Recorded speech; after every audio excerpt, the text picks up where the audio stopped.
The West battle. Niners at Seahawks yesterday. First quarter, and there is no score. Seahawks ball, and it's 2nd and 6. Russell Wilson to DK Metcalf. Check this out, because he sprints across the field, beats the Niners defense, goes 46 yards for the touchdown to give Seattle the lead at 6-0. Second quarter, Seahawks ball trailing by 1.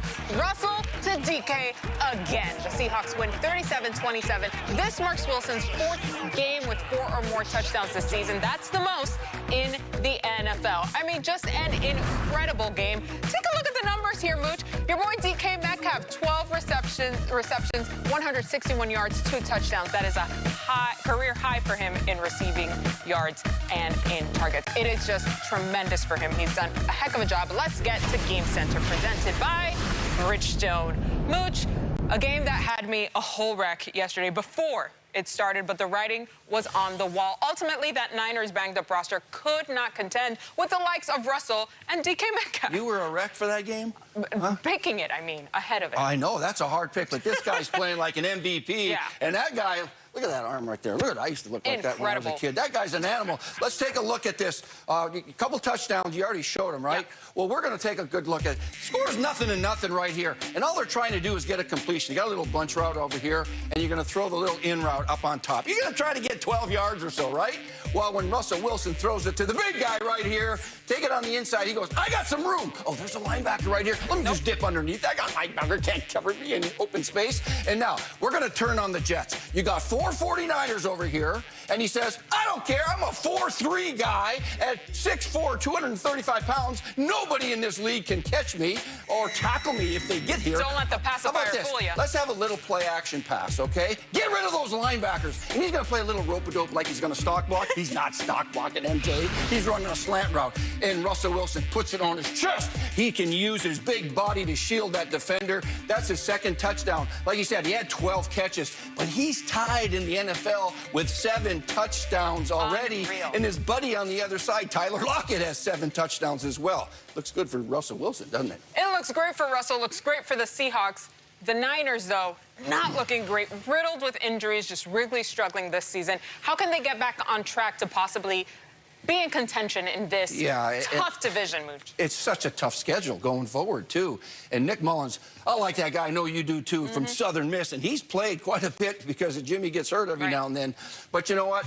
You know, when he took over after Jimmy got hurt, you know, they were losing 30-7. And Nick Mullins did a heck of a job with scoring 20 points in that 4th quarter.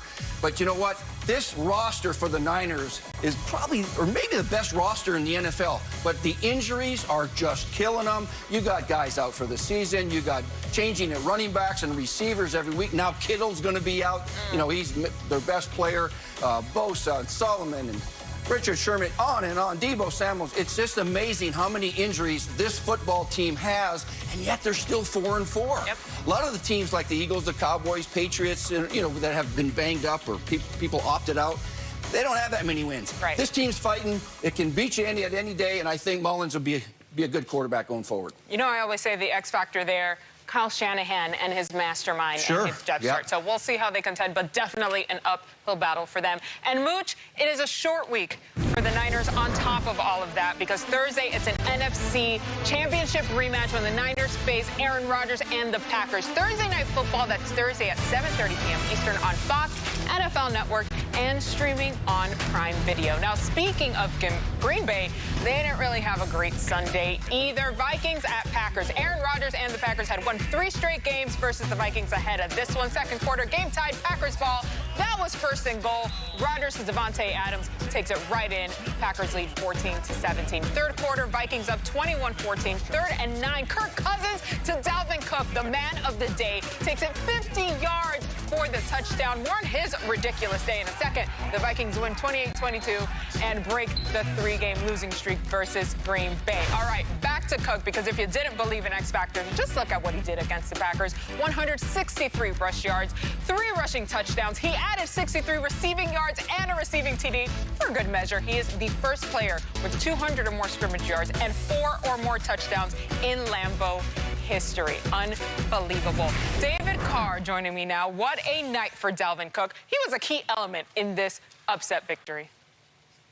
He really was, MJ, and they've definitely missed this guy because he's a back that does literally everything. You know, not only is he a zone run guy, but you saw the screen. I mean, he makes plays in every facet of the game. So what I'm going to show you is just how he impacts the game. When you have an elite back, this is the one you showed earlier. I played in Gary Kubiak's offense. This is the scoring alley. If you can catch a screen in between the hash and the numbers, and you can set up your blocks, if you can get about 10, 15 yards up the field, you're going to have one safety to break a tackle, and you can score a touchdown. You got a guy like Dalvin Cook, stays right there in the scoring alley, and then boom, make a miss, full speed to the end zone. No one's catching Dalvin Cook. Home run threat every time he touches the ball. Fantastic play. Okay, now let's use him in the zone run scheme. This is why we drafted this guy. But now you're going to see the Green Bay Packers do a great job of having a free guy right there. He makes one cut, and he's gone out the backside. Again, using his top-end speed, elite speed with that size and frame. Fantastic play. And this last one, this is what I like to call checkdowns for first downs. I know a lot of people will give you a hard time if you're a quarterback for checking it down, but if you got a back like this, you get him to drop out, he's covered up, it's 3rd and 8. Okay, so what? I'll throw it to my best player on the field, Dalvin Cook. He only has to make one guy miss. Easily done, picks up the first down. So Dalvin affects the game in the zone run, in the screen game, and even in the passing game. Dynamic player. It might be too late for them to do anything, even though we're at the halfway point. They're 2-5. But man, what a guy that they have to be able to hang their hat on and run their offense through. He's a fantastic football player. David, he does it all. Absolutely everything. Yes. All right, thanks. And more game action from Sunday to recap for you. This time we're headed to an AFC East battle in Buffalo. Patriots at Bills. Cam Newton looking to get back on track here. 4th quarter, Patriots trail 24-21. 30 seconds left in the game. Oh, Cam runs it up, but he fumbles, and it's stripped by Justin Zimmer.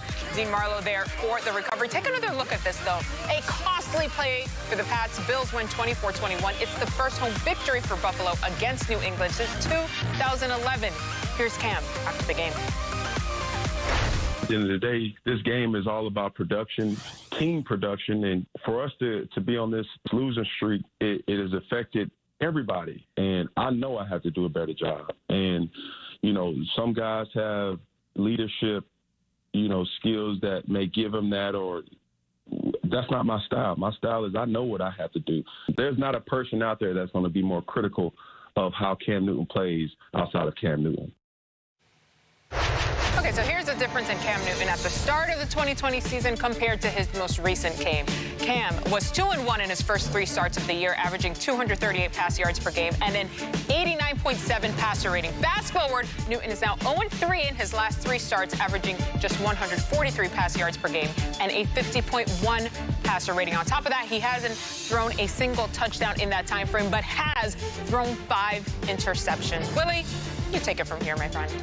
I get it, MJ. Patriots are 2-5. They haven't lost 4 games in 18 years. So go back. You talk about dominance. And when you look at the Cam Newton as he drives, it's 2nd down. It's 37 seconds left.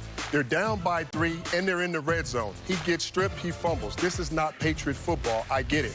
But is this the Patriots, or is this more about the Bills? If you look at a team that was supposed to dominate the division, a team that's supposed to be the best by far than any of these teams, they didn't play good defense. They didn't play good offense. And this is what the Patriots still missing: Julian Edelman and also Stephon Gilmore, 2 of their best players.